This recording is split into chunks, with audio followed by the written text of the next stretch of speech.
वासुदेवाय नमः।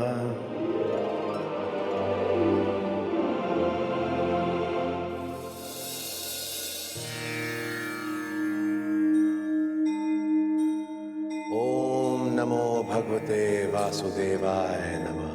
ओम नमः भगवते वासुदेवाय नमः। जाओ बालक, इस मंत्र का जाप तुम्हें प्रभु नारायण तक अवश्य लेकर जाएगा। ओम नमः भगवते वासुदेवाय नमः। ओम नमो भगवते वासुदेवाय नमः।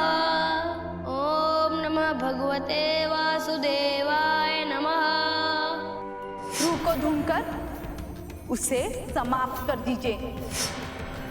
ओम नमो भगवते वासुदेवाय नमः।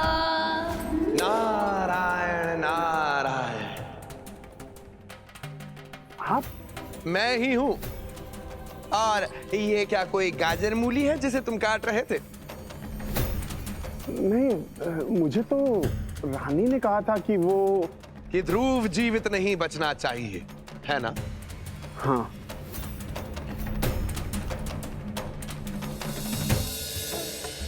बालक ध्रुव, आपकी भक्ति को भंग करने के लिए आपकी सौतेली मां रानी सुरभि ने कई प्रावधान किए हैं।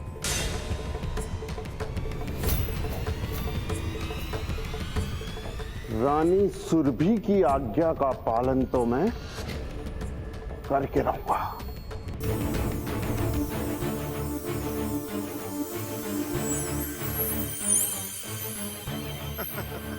बाबूला हर काम करेगा पूरा। ये विष का गोला है, 1000 जहरीले सांपों का विष है इसमें।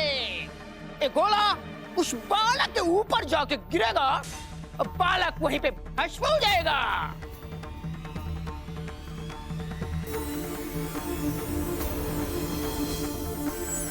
ओम नमो भगवते वासुदेवाय नमः। ओम नमो भगवते वासुदेवाय नमः। बाबूला काम करेगा पूरा। ये तो सेनापति है। और ये सतरंगी कौवा कौन है? ये जादूगर बबूला। इसी ने मुझे कहा था ध्रुव का काम करो पूरा। मुझे क्षमा कर दीजिए, क्षमा कर दीजिए मुझे। क्यों क्यों मारना चाहते हो इस बालक को? क्या गलती है इसकी? बस इतना ही कि वो अपने पिता का स्नेह चाहता है। ये चाहता है कि इसे भी वही मिले जो एक राजकुमार को उसके राजा से मिलता है। अगर ये जो मांग रहा है वो गलत है, अगर तुम्हारी रानी सुरभि जो कह रही वो सही है, तो काट दो इसका गला, बहा दो रक्त की नदियां यहाँ पर। मैं तुम्हें अनुमति देता हूँ सेनापति। नहीं, क्षमा कर दीजिए मुझे। मैं घोर अपराध करने जा रहा था, मुझे क्षमा कर दीजिए। राजकुमार, मुझे क्षमा कर दीजिए।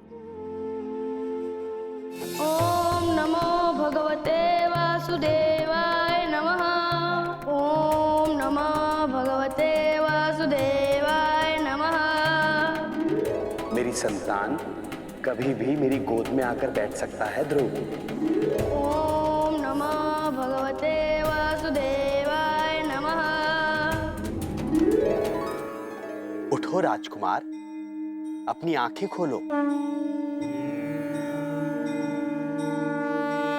प्रणाम प्रभु।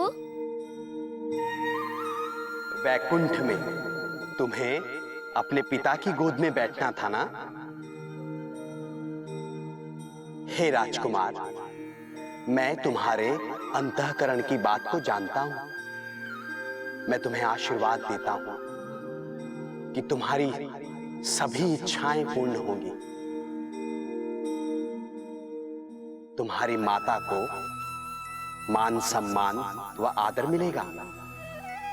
तुम्हारी भक्ति से प्रसन्न होकर मैं तुम्हें ऐसा लोक प्रदान करता हूं जिसके चारों ओर ज्योतिष चक्र चमकता रहता है।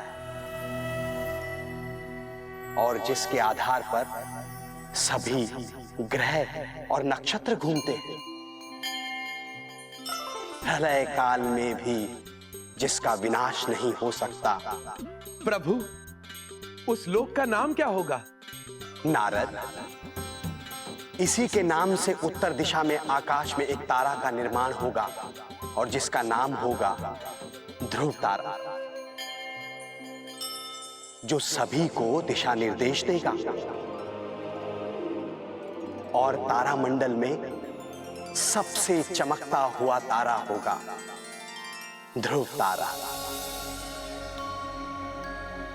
और ध्रुव तारा का स्थान आकाश में वहां होगा।